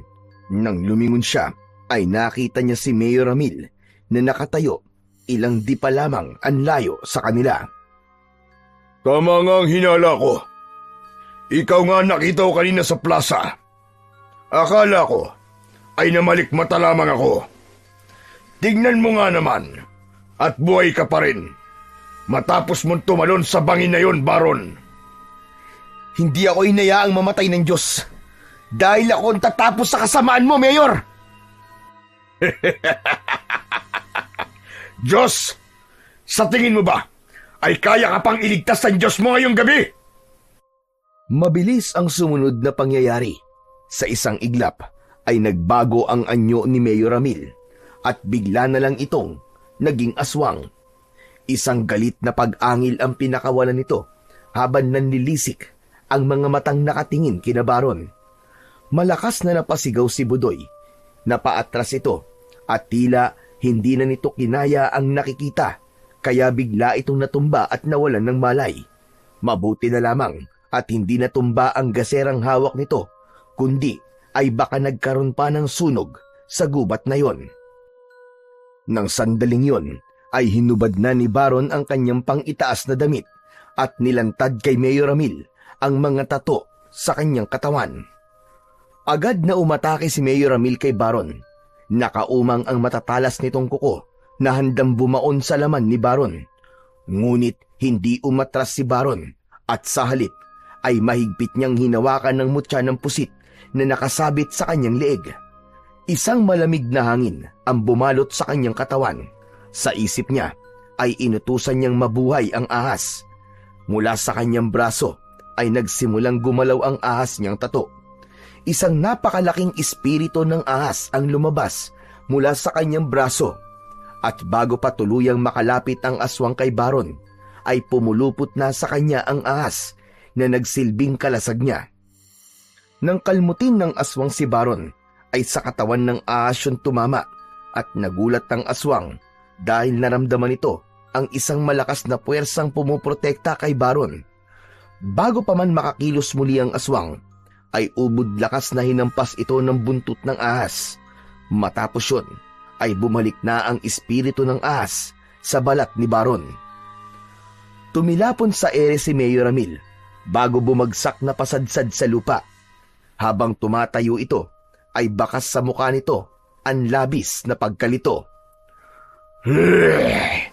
Anong klaseng itim na kapangyarihan ang meron ka? Hindi mo na kailangan malaman. Bakit, Mayor? Nababahag na ba ang buntot mo? Ngunit sa halip na sumagot, ay biglang nawala si Mayor Ramil sa kinatatayuan nito. Alam ni Baron na hindi ito umalis o tumakas, kundi nag-aabang lamang ito ng tamang pagkakataon para muling umatake. Sa pagkakataon na yon, ay ang tattoo niyang agila naman ang kanyang binuhay. Mula sa dibdib niya, ay lumabas ang espiritu ng agila. Naramdaman niya ang malakas na hangin nang lumipad ito paitaas bago dumapo sa kanyang balikat. Biglang naging matalas ang paningin at pandama ni Baron. Narinig niya ang mahinang pag-ihip ng hangin at maging ang pigil na paghinga ng aswang. At sa gilid ng kanyang paningin ay napansin niya ang anino na nakatago sa likod ng isang malaking puno. Mahigpit na hinawakan ni Baron ang itak at saka siya mabilis na tumakbo papunta sa pinagtataguan ng aswang. Nagulat si Mayor Ramil nang bigla na lang siyang bumulaga sa harapan nito. Tatagain na sana ni Baron si Mayor Ramil, ngunit hindi niya inasahan na mabilis nitong mahahawakan ang braso niya at kinagat nito ng mariin ang kanyang kamay. Napasigaw sa sakit si Baron at dahil doon ay nabitiwan niya ang kanyang itak. Matapos yun, ay mas naging mahigpit ang pagkakahawak ng aswang sa braso niya at walang kahirap-hirap siya nitong itinapon sa ere. Lumipad si Baron at nang bumagsak siya ay malakas na tumama ang likod niya sa mabatong lupa. Sa kabila ng pananakit ng katawan ni Baron ay tumayo pa rin siya. Nang sandaling yun ay nagdesisyon na siya na gamitin ang rurok ng kapangyarihan ng mutya ng pusit. Hinawakan niya ang mutya at inutusan niya ang mga tattoo niya na agila, ahas at leon na mabuhay. Nakaramdam si Baron ng labis na init sa loob ng kanyang katawan. Sabay-sabay na gumalaw ang tatlo niyang tato. Sa isang iglap ay lumabas mula sa katawan niya ang tatlong dambuhalang espiritu. Ang ahas na may makinang nalunti ang mga mata, ang agila na may mga nag-aalab na mga pakpak, at ang leon na may gintong balahibo at matutulis na pangil. Ramdam na ramdam ni Baron ang paggabay at pagsanib ng tatlong espiritu sa kanya. Naglakad si Baron patungo kay Mayor Ramil habang nakatingin siya rito ng matalim. Hindi na nagsayang ng sandali si Baron at mabilis niyang inatake ang aswang. Sa pamamagitan ng matalas na paningin ng agila, ay nakita ni Baron ang bawat kilos ng aswang.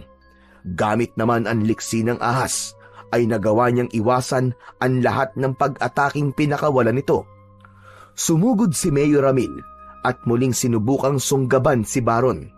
Ngunit bago pa man dumapo ang matatalas nitong kuko sa kanyang balat, ay ginamit niya ang puwersa ng leon at ubod lakas niyang sinuntok sa dibdib ang aswang. Halos lumuwa ang mata ng aswang sa suntok na yun ni Baron. Nangihina itong napaluhod sa lupa. Nakanganga ito na parabang nahihirapan na itong huminga. Hinagilap ng mata ni Baron ang itak at nang makita niya yon ay agad niya yung dinampot. Mas lalo niyang naramdaman ang enerhiya ng tatlong espiritu ng sandaling yon. Mabilis siyang tumakbo papunta sa aswang at malakas niyang tinaga ang leeg nito. Bumagsak ang pugot na ulo ng aswang sa lupa bago sumunod na bumagsak ang katawan nito. Huminga ng malalim si Baron. Pinunasan ng dugo sa kanyang muka. Pinanood niya ang pagbabalik ng mga espiritu ng ahas, agila at leon sa pagbalik ng mga yon sa kanyang balat. Isang mahina at paos na boses ang biglang pumunit sa katahimikan ng kagubatan. Anong nangyari? Nilingon ni Baron si Budoy na nakahandusay sa lupa at pilit na bumabangon. Halatang hilo pa ito mula sa pagkakahimatay kanina. Lumapit si Baron sa kaibigan at tinulungan niya itong tumayo. Tol, nasa na si Mayor? Nasa na ang aswang? Sayang, Tol. Hindi mo nakita kung paano ko tinapos si Mayor Ramil. Wala na siya, Budoy. Patay na ang aswang na namiminsala dito sa San Vicente. Nagtagumpay ako. Sayang nga. Ikwento mo na lang sa akin mamaya. Ngunit bago pa makasagot si Baron, ay bigla siyang natigilan nang naramdaman niyang gumagalaw ang malaking tattoo niya sa likod. Pakiramdam niya ay may kung anong nilalang ang gumagapang sa ilalim ng kanyang balat. Doon niya naalala ang sinabi ni Mang Densyo na sa oras na sabay-sabay niyang binuhay ang tattoo niyang ahas, agila at leon, ay magigising ang nilalang na tinato nito sa likod niya. Nanlamig ng gusto si Baron. Tumalikod siya kay Budoy upang makita nito ang tato sa kanyang likod. Budoy, sabihin mo nga, anong tato nasa likod ko? Tol, anong klaseng tattoo ba yan? Bakit? Anong itsura? Sabihin mo! Parang isang aswang, tol. Ay, hindi. Hindi aswang. Parang diablo. Bumilis ang tibok ng puso ni Baron at bago pa siya makapag-isip ng gagawin, ay isang mainit na hangin ang naramdaman niya sa kanyang likuran. Isang itim na usok ang lumabas sa tattoo niya sa likod at naramdaman niya ang bigat ng presensya nito. Mabilis na napunta ang itim na usok sa harapan ng dalawa at mula roon ay isang nakakatakot na nilalang ang nabuo. Isang malaking aswang na halos 2 tao ang taas Malaki ang katawan nito at may matutulis na mga kuko na maihahalin tulad sa patalim. Kulay itim ang balat nito at meron itong mga ngipin na matutulis. Pula ang mga mata ng aswang na parang 2 bolang apoy na lumulutang sa gitna ng kadiliman. Hindi naman makapaniwala si Baron habang nakatingin sa nilalang na nasa kanilang harapan. Wala siyang ideya kung bakit ganong nilalang ang inilagay ni Mang Densyo sa likod niya. Kinalibutan siya ng gusto dahil naramdaman niya ang panganib na dala ng nilalang na yon. Hindi yun gaya ng presensya ng 3 niyang naunang tato dahil ang presensya nun ay mabigat at punong-puno ng matinding kasamaan. Hanggang sa mula sa madilim na bahagi ng kagubatan ay lumabas si Mang Densyo. Nagulat si Baron kung bakit naroroon ang matandang lalaki. Tumayo ito sa harapan ng nakakatakot na nilalang. Sa wakas, matapos ang napakahabang panahon, muling nabuhay ang supremo ng mga aswang na aming sinasamba! Mang Densyo, anong ibig sabihin nito? Bakit ganyang nilalang ang nilagay mo sa likod ko? Lumingon ang matanda kay Baron at isang mapanlinlang na ngiti ang gumuhit sa labi nito. Ang totoo ay ginamit lamang kita, Baron. Ginamit kita para buhayin si Mahadlaw, ang dakilang supremo ng mga aswang na sinasamba ng aming angkan. Ang naunang 3 espiritu na inilagay ko sa iyong katawan ay mga pambulag lang sa totoo kong layunin. Para paniwalaan mo na maganda ang aking intensyon. Pero ang totoo, ginamit ko lang ang katawan mo para mabuhay muli si Mahadlaw.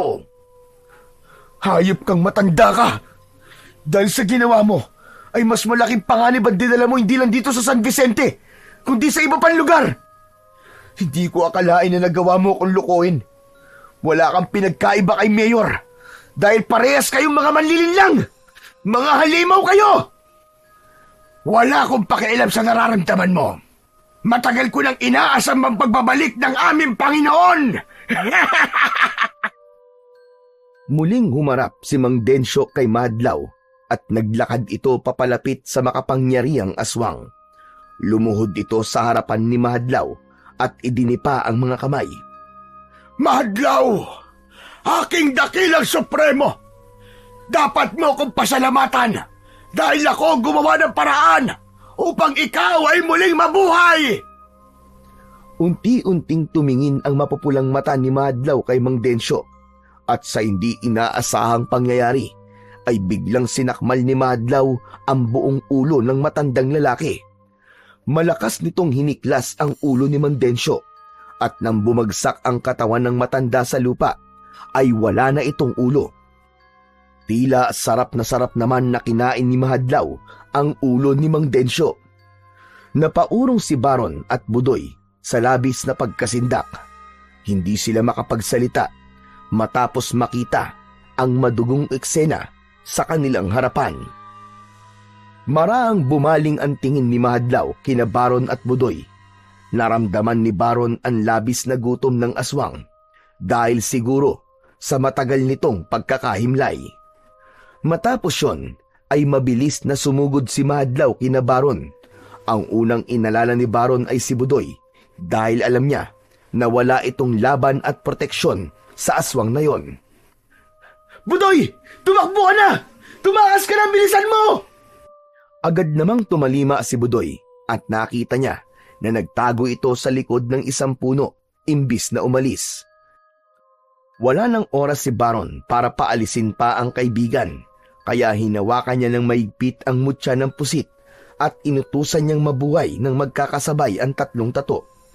Isang nakakasilaw na liwanag ang bumalot sa kanyang katawan at sabay-sabay na lumabas ang mga espiritu ng kanyang 3 tato sa kanyang katawan. Sa kanyang dibdib, naramdaman niya ang lakas ng pagaspas ng agila. Sa kanyang kaliwa naman na braso ay naroon ang isang dambuhalang ahas at sa kanan ay ang espiritu ng leon. Malakas na sumigaw si Baron at sinalubong niya si Mahadlaw. Iniwasan niya ang matatalim nitong kuko. Ngunit mabilis na lumingon sa kanya si Mahadlaw at nang makita niyang kakalmutin siya nito, ay mabilis na pumulupot sa kanya ang espiritu ng ahas. Laking gulat ni Baron nang tumagos ang mga kuko ng aswang sa ahas at bumaon yun sa kanyang dibdib. Ang agila naman ay bumulusok mula sa ere at sinugod si Madlaw gamit ang kanyang matatalim na kuko. Subalit bago pa ito makalapit, isang mabilis na hampas ng kamay ng Supremo ang nagpabagsak dito sa lupa. Napagtanto ni Baron na walang laban ng mga espiritu ng mga tattoo niya kay Mahadlaw, kaya sinubukan na niya na sariling lakas na lang niya ang gamitin. Mahigpit niyang hinawakan ng kanyang itak at buong puwersang tinaga si Mahadlaw, ngunit hindi man lang ito nagalusan kahit sobrang talim ng kanyang itak.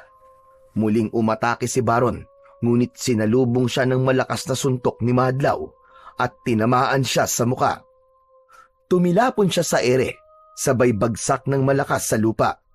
Naramdaman ni Baron ang pag-agos ng dugo mula sa loob ng kanyang bibig. Sinubukan niyang bumangon, ngunit mabilis na lumapit si Mahadlaw sa kanya at bumaon ang matatalim nitong kuko sa kanyang balikat. Napasigaw siya sa labis na sakit. Mahigpit na hinawakan ni Mahadlaw ang kanyang magkabilaang balikat at pagkatapos ay binalibag siya nito sa lupa. Nanghihinang napahandusay sa lupa si Baron. Halos hindi na niya maramdaman ang sariling katawan sa dami ng sugat na kanyang natamo. Kahit pakiramdam niya ay wala siyang laban at ang mutya ng pusit kay Mahadlaw ay nagpumilit pa rin siyang tumayo para ituloy ang laban kay Mahadlaw. Pwe, yan lang ba ang kaya mo? Halika! Hindi pa tapos ang laban! Malakas na umangil si Mahadlaw at sumugod itong muli kay Baron. Isang napakalakas na sipa mula kay Mahadlaw ang tumama sa kanyang tiyan. Muling tumilapon si Baron at bumangga ang likod niya sa puno kung saan nagtatago si Budoy. Tumusok ang likod niya sa isang matulis na sanga ng puno. Namilog ang mga mata ni Baron. Napakagat siya sa kanyang labi sa sobrang sakit. Ngunit laking pagtataka niya nang makita niya na napaluhod si Mahadlaw habang sapo ang dumudugong tiyan. Hindi niya matandaan na tinamaan niya ito roon, kaya nagtaka siya kung bakit nagkaroon ng sugat sa tiyan ang halimaw. Pero dahil wala na siyang oras para mag-isip, ay inihanda na niya ang sarili sa muling pag-atake. Ngunit nang akmang susugod na siya kay Mahadlaw, ay biglang kinapitan ni Budoy ang isa niyang braso. Pre, sandali lang! Bitiwan mo ako, Budoy! Kailangan ko pa lumaban! Sandali lang! Mukhang alam ko na kung paano matatalo si Mahadlaw. Sandaling napahinto si Baron sa sinabi ni Budoy. Anong ibig mo sabihin? Hindi ba natusok ka ng sanga sa likod mo? Tumusok yung sanga sa tattoo mo sa likod kung saan naroon ng imahe ni Mahadlaw. Tapos tignan mo si Mahadlaw. Nagkaroon din siya ng sugat sa tiyan. Ibig sabihin, kung anong mangyayari sa tattoo mo sa likod, ay ganun din ang mangyayari sa aswang na yan. Agad na nakuha ni Baron ang ibig sabihin ni Budoy. Wala mang kasiguraduhan kung tama ito, ay kailangan pa rin niyang subukan ang bagay na yon. Luminga siya sa paligid hanggang sa nakita niya ang gasera na dala ni Budoy. Kinuha niya agad ang gasera habang nanghihina pa rin si Mahadlaw. Budoy! Kailangan mo sunugin na likod ko! Bilisan mo! Ano? Ayoko, Baron! Ayoko saktan ka! Hindi tayo mayaman sa oras, Budoy! Gawin mo na! Pero... Ngayon na, Budoy! Sunugin mo na ang likod ko! Inabot ni Baron ang gasera kay Budoy. Nanginginig ang mga kamay ni Budoy nang kunin nito yon.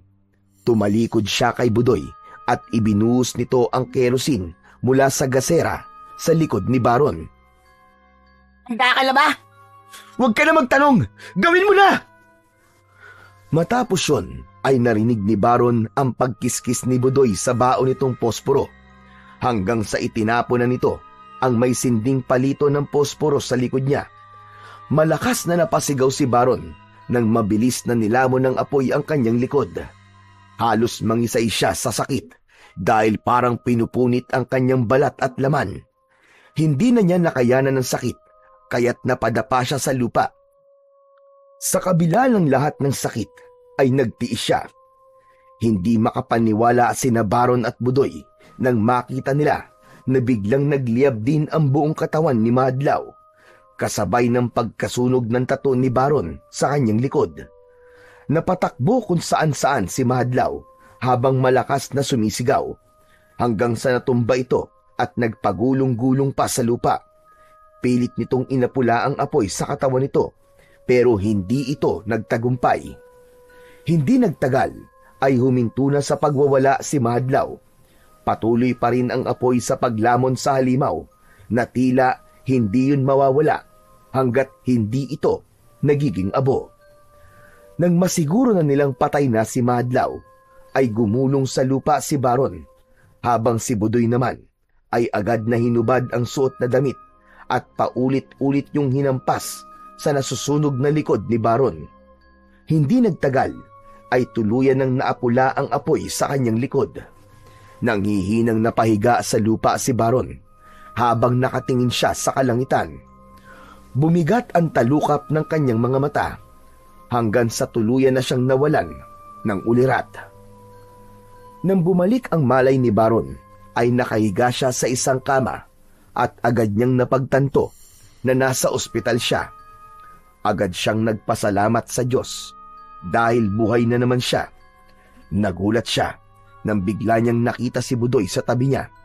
May malapad itong ngiti sa labi at kulang na lang ay tumalon sa sobrang saya nang makitang gising na siya. Buti naman at gising ka na, tol. Akala ko, habang buhay ka nang matutulog eh. Tol, si Mahadlaw, ano nangyari sa kanya? Wala na siya, tol. Nagtagumpay ka sa pagpatay mo sa kanya. Grabe yung ginawa mo, tol. Hindi ko alam kung paano mo kinaya yun. Kahit sa pelikula, hindi ko pa nakikita yun eh. Ikaw talaga puro kalokohan. Pero salamat, tol. Kung di mo yun naisip, baka wala na tayo ngayon. Malamang, nagkakalat na ng lagim si Mahadlaw sa San Vicente. Maraming salamat talaga sa tulong mo, tol. Napakamot sa batok si Budoy at nahihiyang ngumiti. Ikaw naman, wala yun. What our friends are for, di ba? Pero umanda ka. Paglabas mo dito sa ospital, siguradong may hero's welcome ka sa San Vicente. Aba, hindi mo alam. Pinagsabi ko na sa lahat ang ginawa mong kabayanihan. Ikaw talaga, loko ka talaga. Hindi ko naman ginawa yun eh, para maging bayani. Sapat na sa akin na tapos na ang pananalasa ng aswang sa bayan natin. Sus, pa-humble effect ka pa eh. Hindi na lang sumagot si Baron. Sandali niyang ipinikit ang mga mata upang namnamin ang kapayapaan na nasa kanyang puso ng sandaling yon.